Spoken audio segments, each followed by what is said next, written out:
Hey everybody. Obviously we have finished the year 2021 and this is my first video of 2022. And it's always around the end of the year into the beginning. People want to know, like what your favorite movies were. That's when all the critics come out with all their, top 10 lists and such.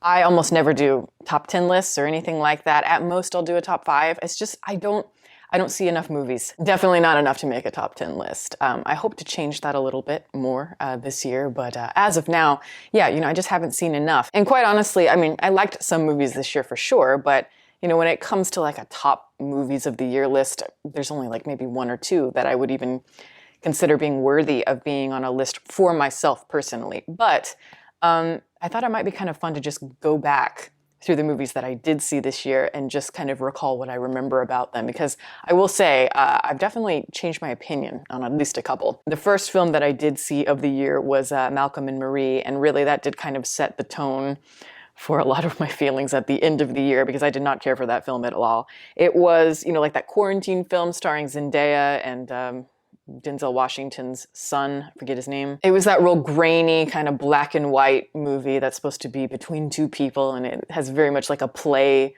feeling to it, a la like, Who's Afraid of Virginia Woolf. It's trying to capture all that intensity between these characters, and yeah, it completely fell flat.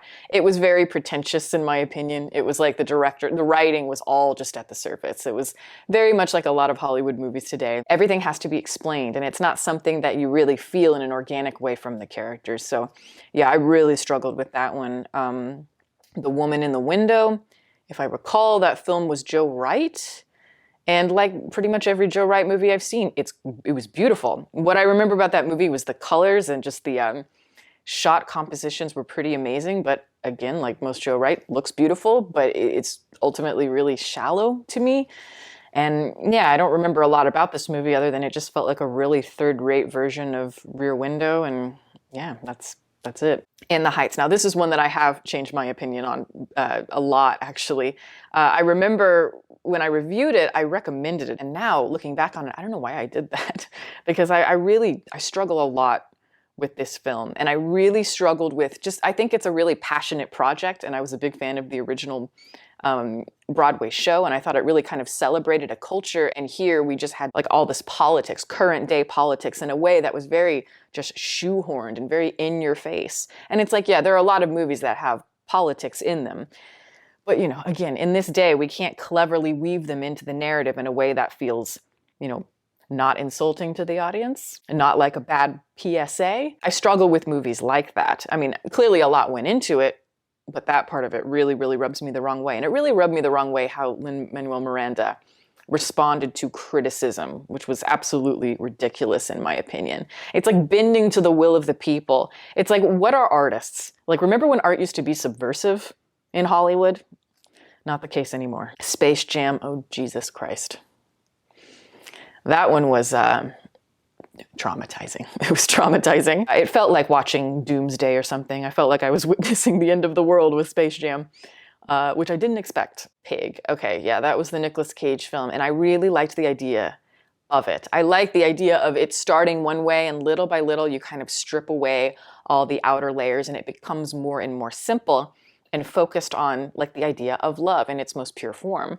I really like the idea behind it. I just felt like it wasn't executed right. And again, having Nicolas Cage, perfect casting, and yet I felt like the more that it kind of stripped things back, the less I cared about the actual characters. And a lot of that, I think, was due to the writing. And a lot of it is due to kind of relying on a lot of narrative cliches that just lack any originality. It was the lack of originality for me that was the struggle there. The Green Knight. Okay, I enjoyed that one. I did enjoy that one. I thought it was, when I think about that movie, I just remember mood playing a big factor in it. And it was nice to see a fantasy that had kind of that artistry to it and really just kind of allowed you to disappear into the world, because we don't see that very often, especially in a more kind of, meditative, abstract, cerebral sort of way. And while I do struggle with the director a little bit, and I do think that this movie was a little bit messy at times. It wasn't perfect, certainly. Overall, I really enjoyed the experience. Annette. Yes, that was the Leos Carax film. Very disappointed in that one. That was a highly anticipated one for me, a musical, of course. And I guess it's because Leos Karras, I look at him as such an extraordinary artist, an extraordinary director. And this one just didn't quite do it for me. It had a lot of the same thematic ideas that he always has, and yet none of them felt very palpable. It never came alive to me. When I think about that movie, just in the distance, I just think muddled. But I will say, in its defense, it did get better as it went. I think the final scene is the strongest part of it, and that's very rare. It's usually the opposite with me. I have those criticisms. The Many Saints of Newark. One of the more disappointing films of the year, absolutely. Though I was not surprised by how bad it was. It was pretty much what I expected, but it doesn't change the fact that I did not enjoy watching the film at all. It felt very insulting to Sopranos fans because it just the idea of making a movie, period, I think is completely counterintuitive to what The Sopranos stands for and what makes it special. All of the things that it does explore and how it deconstructs a certain type of genre, the mob genre, it can only really do through television because it has the time to do it. So this just kind of goes against everything. And yeah, just seeing all the the Sopranos fan service and the catchphrases, it just so cheap. And then adding this kind of story about civil rights and everything, kind of wedging it in, knowing that David Chase really just wanted to make a film about that. There's just too much, I think, that was going on. And yeah, just I wish it had never been made. Titan. Now this film, I absolutely loved. If I were to make a top 10 list, let's say we had seen enough movies this year, I can imagine this certainly would be on there and likely very close to the top. I thought it was a really unexpected film for Julia Ducournau, and I think it took a lot of the themes that she tries to explore in Raw, but just delves even further in a more ambitious way. And it's not going to be for everyone because it really is about stripping away, a lot of the external aspects of us, as well as exploring all the different aspects, paternal, maternal, lover, child, all of these roles that we fill throughout a life. And it became so powerful for me. I admit I wept a lot in that final scene. And I don't think it's perfect. I think Julia, she hasn't quite created a masterpiece, but I think she's close. I really do. This is a film that I recommend very much, absolutely. Oh yes, Dune. Okay, so I remember seeing that, I think the day after Titan, and by comparison, it didn't do much for me. It was one of those movies that I forgot about it an hour after I saw it. I admired aspects of it. You can tell a lot of money went into it. And very rarely do we have movies on that scale that remind me of 1960s epic cinerama films. So I was excited about that, and yet there just wasn't enough about it that was unique or interesting in the way that I felt it was in Blade Runner 2049. This one, by comparison, felt so smooth, so cold. I don't have a problem with a more modern, contemporary sort of look. That's fine. But this one was just so to that degree that it felt like it was lacking something. It felt like it was really lacking in creativity and originality. Whereas when I look at the David Lynch film, I'm sorry, I know that film is ultimately a failure. It's messy compared to this one, which is much more, the structure works a lot better. And yet I find myself so much more drawn to the Lynch version just because it's grotesque and it's wacky, but yet it's very creative. I mean, if you look back at that film, even despite a lot of serious flaws and some things about it that are quite silly, there are things about it that I think are very strong, aesthetically, the wardrobe and the sets and just certain things that he's willing to go for. Lynch obviously has a wild imagination, and I found myself, naturally just more attracted to that despite the issues with it, as I said. But I still have, plenty of issues with the new one, especially the ending. I mean, it just cut off in a way that was really, I didn't get it. It felt very slapped together and last minute. People compare it to the Lord of the Rings, and I'm like, are you kidding me? Lord of the Rings is way better. Fellowship of the Ring had an ending. It did. You had the Boromir sequence, and then it properly has a conclusion to it. This one did not. It ended in a very awkward place. And that I just don't really understand. And maybe I'll understand once I see the second one. But, Spencer. That was another one that I wanted to like. I did. But I couldn't. And I think a lot of that just has to do with, I'm very drawn to those real kind of prickly, real psychological thriller type movies that are very surreal, but they feel almost like a gothic horror movie. And so you have this princess stuck in a haunted castle sort of thing. And I think that can be really fun. It can be fun to play with a lot of the imagery and things like that. But this one just felt very cookie cutter and on the nose and just lacking in any sort of originality to the themes, originality to any of the characters. And ultimately, I didn't feel like I really understood a lot about Diana and her, her mental state at the time beyond what was very obvious. Cowboy Bebop, the live action series, I guess I'm including here. Easily my most watched review of the year. I only saw like the first 2 episodes when I did review it, and it's probably a good thing because I have gone back and watched more of it. Not all of it because I couldn't stomach it, but I have watched enough to know, holy crap, it was canceled. Need I say more? It probably frustrated me the most, or was the biggest like, what the fuck, I can't believe they did this of the year. I'll say that. West Side Story. That's another one that I think I've kind of changed my tune on just a little bit. I really did enjoy it. And I think the things that Spielberg did well in it, he did very well. The sections with the jets, I think, are very strong in comparison to the original. But overall, I do think Spielberg was the wrong person to direct it. And because, like I said in my review, he just doesn't have the Latin, the fire, the passion, and the sexiness that you need for this kind of musical. The original was hot, and it had a sexiness to it that you just don't feel here. And a lot of the songs, I feel like he completely misunderstood the point of view and the meaning behind them, truly. He took it, sometimes I think he completely missed the mark. Sometimes he got it, but took it in a very literal direction.